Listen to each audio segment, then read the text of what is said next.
नमस्कार दोस्तों, मैं डॉक्टर प्रतिभा सिंह आप सबके बीच प्रस्तुत हूँ एक कविता लेकर, जो कि महाभारत की प्रमुख पात्र द्रौपदी पर केंद्रित है। हमारे यहाँ आमतौर से एक धारणा है कि महाभारत का युद्ध एक स्त्री के कारण हुआ, द्रौपदी के कारण हुआ, लेकिन मेरा मानना है कि यह युद्ध द्रौपदी के कारण न होकर के पुरुषों की महत्वाकांक्षाओं का दुष्परिणाम था, या हमारे समाज की पुरुषत्वात्मक सोच का दुष्परिणाम था। और दुखद यह है कि जो 5000 साल पहले हमारे समाज की जो धारणा थी स्त्रियों के प्रति, आज भी वही बनी हुई है। 21वीं सदी में भी उसी तरह की धारणा है स्त्रियों के प्रति। मैंने अपनी बात को किस तरह से रखने का प्रयास किया है कविता के माध्यम से आप सुनिएगा। कविता का शीर्षक है सुनो पांचाली। सुनिएगा कि सुनो पांचाली तुम रुदन मत करो, सुनो पांचाली तुम रुदन मत करो अंधों की सभा में। यहाँ धर्म अधर्म की सबकी अपनी परिभाषा है, यहाँ धर्म अधर्म की सबकी अपनी परिभाषा है। देखो ना भीष्म प्रतिज्ञा लिए बैठे हैं पितामह, देखो ना भीष्म प्रतिज्ञा लिए बैठे हैं पितामह। हर हाल में वचन रक्षा के धर्म की, पर अस्तित्व की रक्षा इनके धर्म में नहीं।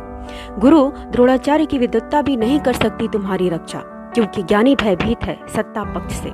कर्ण की भुजाओं पर कोई संदेह नहीं, कर्ण की भुजाओं पर कोई संदेह नहीं, किंतु नहीं उठा सकता तुम्हारे लिए शस्त्र। बंधा है सूत के धागे से दुर्योधन के रथ तक, बंधा है सूत के धागे से दुर्योधन के रथ तक। बस मूक दर्शक है तुम्हारी लज्जा हरण का। सुनो तुम अंधे धृतराष्ट्र से भी कहकर क्या करोगी, सुनो तुम अंधे धृतराष्ट्र से भी कहकर क्या करोगी। पुत्र मोह जीवन का कटु सत्य है, एक पिता राजा पर भारी पड़ जाता है, और तुम्हारे पति नहीं कर सकते तुम्हारी रक्षा। हार गए हैं तुमको भी जुए में, क्योंकि तुम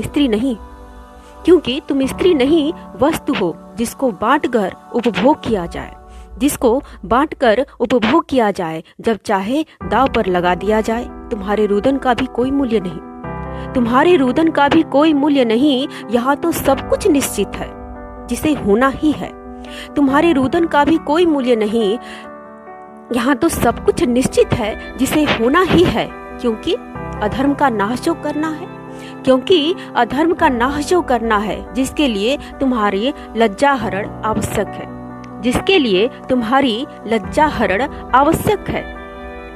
वरना महाभारत का युद्ध कैसे होगा, वरना महाभारत का युद्ध कैसे होगा।